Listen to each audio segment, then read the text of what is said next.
Hidden in plain sight and rising above an overgrown valley is a connection to Cleveland's past. A bridge that once connected two neighborhoods. On the one side of the bridge, which is now branded as Slavic Village, was a neighborhood known as Jackowa. And that was the neighborhood that was centered around St. Hyacinth Church. It was largely Polish. It was an industrial neighborhood.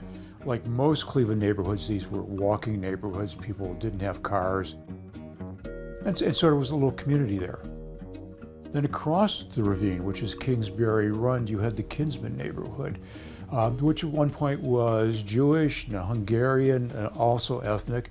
And the thing that held them together was this bridge. The original wooden trestle bridge opened in 1909, replaced 20 years later by a steel suspension bridge. We know it as Sidaway Bridge now. It's the only suspension bridge in Cleveland. And so you have an African-American population across from the white ethnic population. And the children go to the public school. It's called Todd Public School. It's on the Jackowa side, and they come over the bridge. So you have black children coming through, mostly a white community at that time. And somebody on the Slavic Village, Jackowa side of the bridge, decides that they want to close the bridge down. So they begin to pull up some of the boards which form the basis of the bridge, and they try to set fire to it. And so the bridge is impassable. And basically, that's basically putting a border between the white community and the black community. That's what we're looking at here. And it's never replaced. So the bridge has been closed since 1966. More than 50 years have passed since the Sidaway Bridge has been in operation, parts of it claimed by nature, yet most of the structure still intact while a question still lingers. Could it once again be used as a connector between Kinsman and Slavic Village?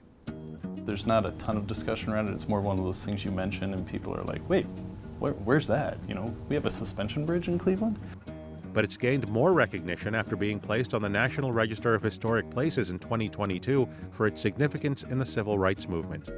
Kind of nice that people are kind of recognizing that we have it and that there's a value to it and there's a lot of history there. In early 2023, Cleveland City Council also granted the bridge landmark status. The bridge sits in the Ward 5 district where Councilman Richard Starr grew up. I learned about Sidaway Bridge when I was a kid. When I think of the Sidaway Bridge, I think of a bridge that was bridging the gap to different neighborhoods. If we refurbish this bridge, get it up and running, it can really help our neighborhood.